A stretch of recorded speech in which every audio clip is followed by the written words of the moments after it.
Rolling. And welcome to another episode of QCE News and the Common Core issue. Are you a Common Core guy? I am an anti-Common Core guy. You're on my side. That's right. And you're Dr. Dr. Duke Pesta. And I'm Ouellette, and I'm running for mayor. And I'm against it. Yes, sir. It makes roadblocks out of our kids. And the government has all... What bothers me, Doctor, is that all this data they claim is non-existent. They exist. We now know that in the desert of Nevada or Utah, they built these billion-dollar buildings to house the information they're collecting on our kids. And in the summer, they have to cool it off. Yep. In the desert. Yep.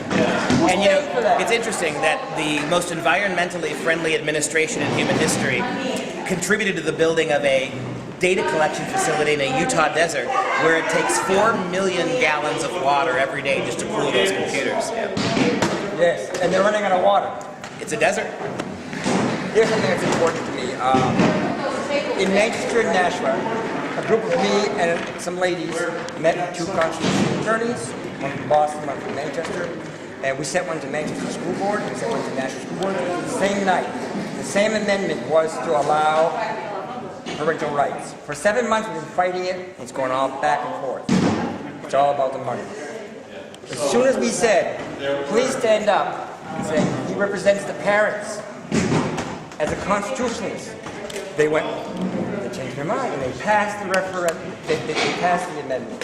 They made it right. Great. And now we're hearing in Alton and other schools where you can't even speak 3 minutes to some of the school board meetings. They're going to your home to pick up with the tutor office, to pick up your students, and they're going to take the test. Now, where's freedom? Well, any mom and dad who has school authorities bullying them into taking exams, if you've got a situation where truant officers are picking up kids and making them take exams, that's a lawsuit. Can I give you one name? Brad Dacus, D-A-C-U-S. He is the president of the Pacific Justice Institute. It's a California-based pro bono law firm. They exist to sue people at no charge to you who are bullied that way. If your New Hampshire schools are bullying kids into taking tests they legally do not have to take, go to the Pacific Justice Institute website, email Brad Dacus, let him know what your situation is. They will write letters, they will do legal work on your behalf to remind the schools that you as the parents have these rights, not the state. There is help out there for you and it's free of charge. So if any mom and dad is being bullied or lied to about how your kids have to perform or what they must do, there's help for you. If you want anything, I'll let you go. It's been a long day. 2 weeks ago on a Monday night, we had a school board public hearing. Now, we are a city. We don't have town meetings. The law says that you have to have a public hearing, that advertise it. The difference that we agree on, that I disagree on with our city government, is that they don't have to give you a presentation. They don't allow questions. You got 3 minutes to tell your spill, and that's it. Not know what you're talking about to begin with. The school board had a budget of $161.5 million. I asked one simple question. The mayor says, it's not a back and forth. And I quoted in the law and the difference between a public comment and a public hearing. The following night, we had a city meeting for the city budget, $148 million roughly. I asked 3 questions that got answered.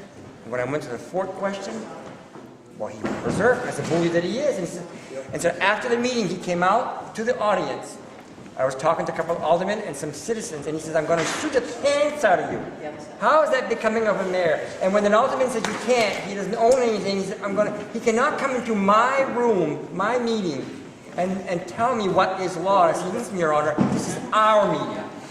You make a great point, and I think the fact that so many of our authorities, our elected officials, so much of our government people are now, and school people are now resorting to intimidation, threats, bullying. I think that tells you that they know the law isn't on their side, that they are doing things and they are behaving in a manner that is not legal according to what they've been elected to do. And so what are they doing? When good citizens like you are citing chapter and verse and pointing out to them that they work for you, that they are obligated even more than we are because they're elected officials to follow the law, that's when you see they either, like you said in your first example, they cave in or they start ranting and raving. So if you're getting one of those two reactions, right? Either they fall into acquiescence when you threaten them with lawsuits, or they start ranting and raving. You know they're wrong and you're right, right? So, and that's all you can do is keep holding them accountable. And I'm going to pursue it because it doesn't show the perception. The mayor keeps saying that transparency. Well, where is this transparency? Right. When you find $4 million of waste, and you tell me there's right. transparency. The last thing I want to say is, I want to personally invite you to. It'll have to be a Catholic school or a high school because the school system will not let me rent one of their public schools. Sure. Why can you imagine that? Talk about democracy and taxpayers' money. To come either July or August, find out when you're coming, and we will have you and Dr. Milgram. Dr. Milgram and Dr. Stotsky. Sure. All three of you, and we'll get you hundreds of people, if not 1,000. Because right now we have 700 students who have already said, we're not taking the test. And that was their limit.